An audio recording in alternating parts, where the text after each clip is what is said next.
Hey, you are about to see the exclusive, updated, Cheaper Jeeper TV kitchen camping chuck box. Have a look.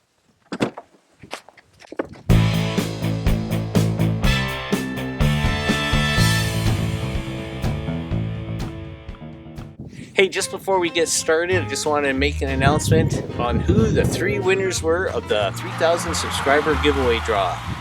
Randy L. from St. Catharines, Ontario, Greg H. from Wilmot, Illinois, and Steve M. from Thornhill, Ontario. Congratulations, guys, and I hope you enjoy your hats. Okay, before I show you all the bells and whistles of this, let's have a look at how this thing got constructed. We knew that the design had to conform to the dimensions available beneath the camping platform. We also knew that the dimensions had to accommodate my favorite camping stove. The design of the chuck box also had to have compartments in which to separate all of the items I wanted to have in my camping kitchen chuck box. So in the space available, I was not only able to design a chuck box, but I had room left over for another box for food. In SketchUp, I was able to design a cutout sheet on a 4x8 sheet of plywood that would have enough wood for both boxes. By mapping out the pieces on a map like this will allow for efficient longitudinal cuts and then cross cuts to have all the pieces cut on the saw at the box store. So at the store, I chose my 4x8 sheet of plywood of sanded pine, and then the gentleman at the cutting table made the cuts according to my drawing. So back in the shop, I took all the boards and oriented all the faces of the inside of the box up. I gave them all a light sanding, and then I used a vacuum to vacuum up the dust, and then went over it again with a tack cloth. And then I applied a coat of varnish. I repeated the sanding and vacuuming of the dust and applied 3 coats. Then I flipped the boards over and followed the same process of sanding, vacuuming, and wiping up with a tack cloth, but this time instead of varnish, I applied a coat of paint. To assemble the chuck box pieces, I put the food box pieces aside and began the assembly process.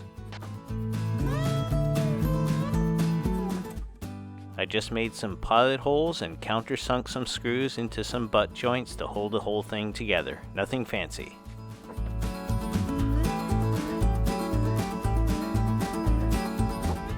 I've got 3 sides assembled and the platform for the stove, along with that little raised edge on the left hand side, which helps hold the stove snugly on the shelf.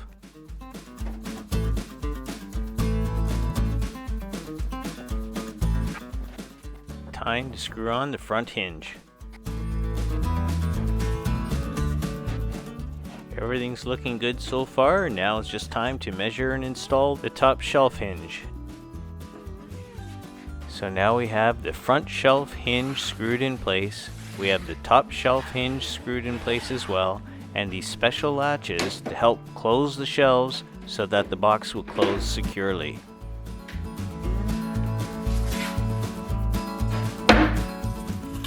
Feature on the side here is a hole for the fuel line to connect to the stove. I would have to have an extendable leg to hold up the shelf, but for now I'll just rest it on the vacuum cleaner. Now let's see if the lid will shut. Everything snaps nicely into place. So now let's try and connect everything and place everything in our chuck box. First we'll attach the fuel line. There seems to be plenty of room for a frying pan, plates, napkins, and cutlery underneath the stove, and we have lots of room for pots and coffee and some mugs. Okay, that's good for me. We'll just follow the same process to build the food box, as you can see here.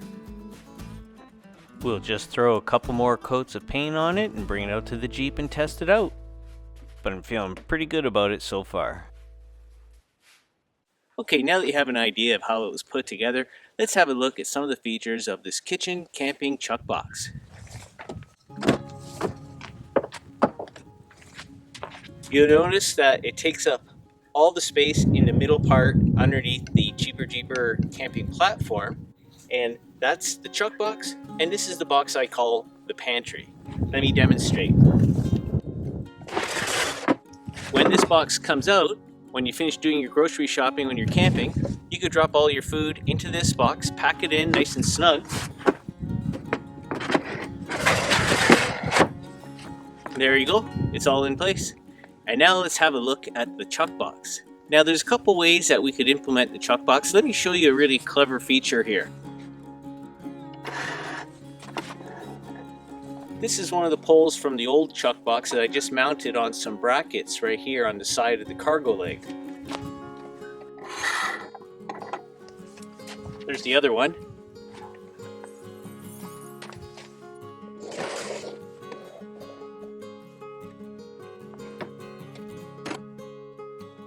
Now if I wanted to, I could use the chuck box right here at the back of the Jeep.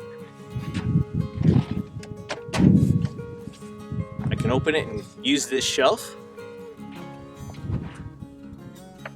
And I can open it this way, but I need to support this shelf right here. Well, I happen to have my cross-country ski poles with me.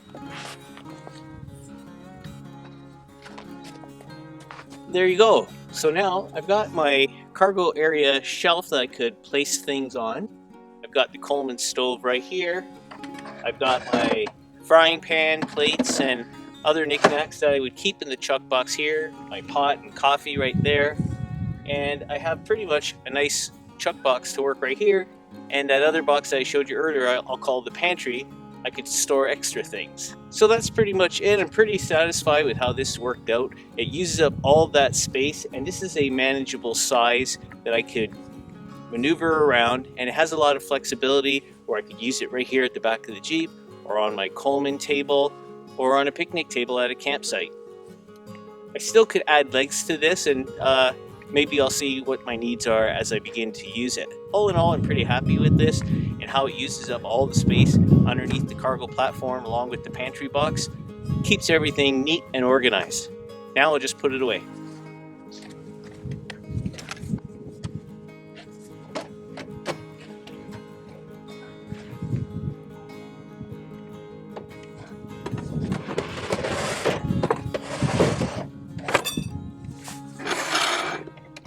I still have some room along the top, which leaves me the option of putting a 1/4-inch sheet of plywood underneath to act as a sliding surface, but I had no trouble getting it in anyway. So please feel free to give this video a thumbs up if you enjoyed what you saw.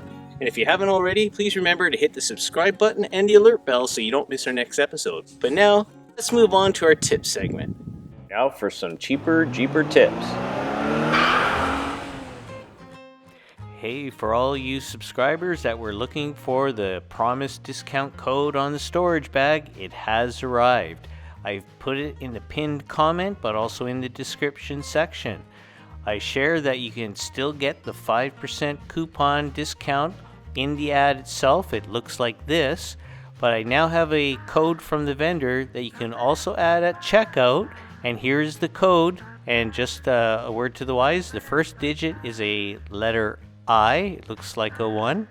By using each of these options, which each give you 5% off, together they'll give you a total of a 10% discount.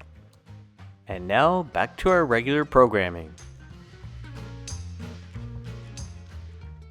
If any of you wish to follow the pattern I use to make my chuck box and food box, by all means do so. It fits exactly with the pattern of my camping platform, and all of these videos are in the Cheaper Jeeper TV camping playlist.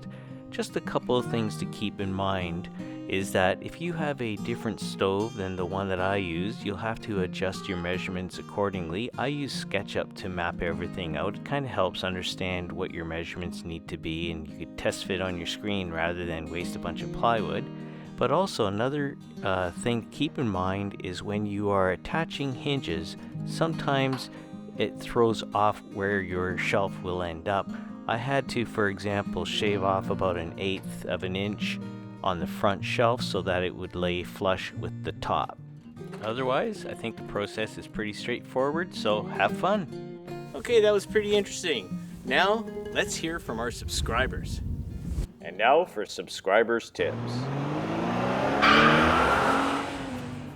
Hey Cheaper Jeeper TV, thanks for your video. Do you have any information if Jeep fixed the front windshield defrost problem? I almost ordered one, but I would like to be sure before I signed a final contract. Thanks for your help. Signed, Dr. T. Hey Dr. T, thanks for writing in after watching the windshield defrost issue video. All I could say is that I continue to read on the forums how people have designed some hacks for the issue, but I haven't read that FCA has admitted to it or has fixed it. So if you want to be sure, your best bet is to go on the lot and test the defroster on the model that you wish to order. If you're intent on ordering from the factory, make sure you check it when it arrives on the lot.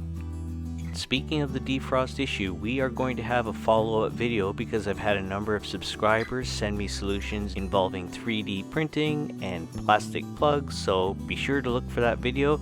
And to make sure you don't miss it, make sure you're subscribed and you hit the alert bell. Hey, if you found that interesting, please feel free to put some comments down in the comments section below, or if you have some tips, please feel free to share them as well. Hey, well that's it for this week's episode of Cheaper Jeeper TV. Hope that you found it interesting. Don't forget to subscribe and click the alert bell so you don't miss out on our next episode, because we'll be going and doing some camping soon. I'm Dino for Cheaper Jeeper TV, the show that helps you get the most for your money so that you get the most for your Jeep. Be well, stay safe, take care.